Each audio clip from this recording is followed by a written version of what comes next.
Well guys, this was the showdown we circled on our calendars, the men's 100 meters, starring none other than Noah Lyles and Oblique Seville. We didn't get the full clash we hoped for, especially without the electrifying Kashane Thompson in the mix, but what we did get, pure track drama. Real action, real stakes, and one of the most unexpected plot twists we've seen this season. The reigning Olympic champion came in with swagger, but by the end, it wasn't about dominance, it was about survival. In front of a storm-braving, sold-out crowd of 60,000 in London, Oblique Seville didn't just deliver, he detonated. The doubters, silenced. The pressure, obliterated. This wasn't just a race, it was a sprinting statement that shook the entire World Championship narrative.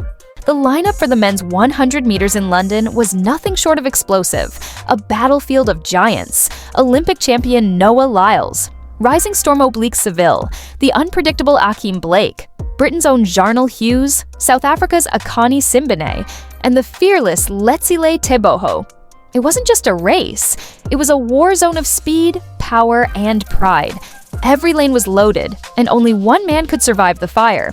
The energy inside the London Olympic Stadium was electric, buzzing with anticipation. A sold-out crowd braved storms for one reason: to witness greatness. With Noah Lyles making his 100 meters season debut since his Olympic triumph in Paris 2024, and Letsile Teboho looking for revenge from Monaco, fans expected fireworks. But no one predicted the explosion that would be Oblique Seville. He didn't just win, he obliterated. From the gun, it was over. Seville's reaction and pickup were near flawless. By 25 meters, he had pulled a 2-meter lead, in a field stacked with global finalists. That type of start is what separates the contenders from the conquerors. And in that moment, Seville wasn't just running, he was commanding the race. Lyles, known for his incredible top-end speed, was chasing shadows. Noah Lyles is a generational talent, but even kings stumble.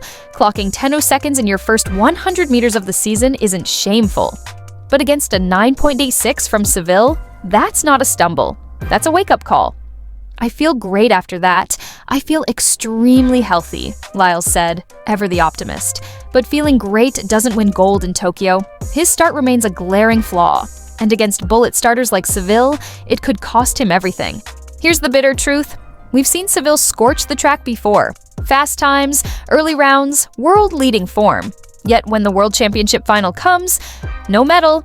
Is he just a diamond in the heats? Or is 2025 finally the year he delivers when the lights are brightest? His win in London was clinical, confident, complete. But track history judges on medals, not moments. This wasn't an empty field. It had Achim Blake, 10:08, Jarnell Hughes, 10:02, Akani Simbine, 10:11, and a fading Letsile Teboho, 10:12. Yet only one dipped under the 10-second mark, Oblique. That's dominance, pure, unfiltered sprint supremacy. The Jamaican did what few could, leave a world-class field scrambling for second best. London belonged to him. Lyles showed up in a flashy mauve one-piece, bringing the swagger. But the camera didn't linger on him for long. The red blur of Seville stole every frame. His victory celebration, finger raised mid-run, screamed belief. And belief is dangerous in track and field. That celebration wasn't arrogance. It was the confirmation of what he's been building for seasons. To put Seville's 9.86 seconds into context, it's the third fastest time in the world for 2025. Only Christian Coleman and Fred Kerley have dipped lower. That means Seville isn't just peaking, he's in medal territory. And with Lyles sitting at 10 seconds, there's work to do. A 10 seconds flat doesn't make a World Championship podium, especially not when Seville's hammering starts like that. The countdown to Tokyo has begun, and suddenly the narrative is shifting. Noah Lyles is no longer the untouchable force. He's the hunted. Seville's victory didn't just earn him a Diamond League trophy, it shook the sprinting order. And now, all eyes are on the rematch. Can Seville keep his form into the championship rounds? Can Lyles fix that sluggish start? Oblique Seville didn't just win a race. He fired a warning shot to the entire sprinting world. That 9.86 was no fluke. His technique, execution, and confidence all scream ready. But history still haunts him. He must prove he can deliver when it's gold or nothing. Meanwhile, Lyles remains dangerous. His top-end speed is unmatched when his rhythm clicks, but he's on the clock now. Fix that start or face another loss. Now, it's time for you, my viewers, to weigh in. What does this victory mean for Seville's legacy? Is he finally about to fulfill his golden promise? Or will Tokyo expose the same old ghosts? And can LYLES bounce back and reclaim his dominance? Or has the torch been passed? Let us know what you think in the comments. Do you believe Seville is the new sprint king in the making? Or was this just a one-off?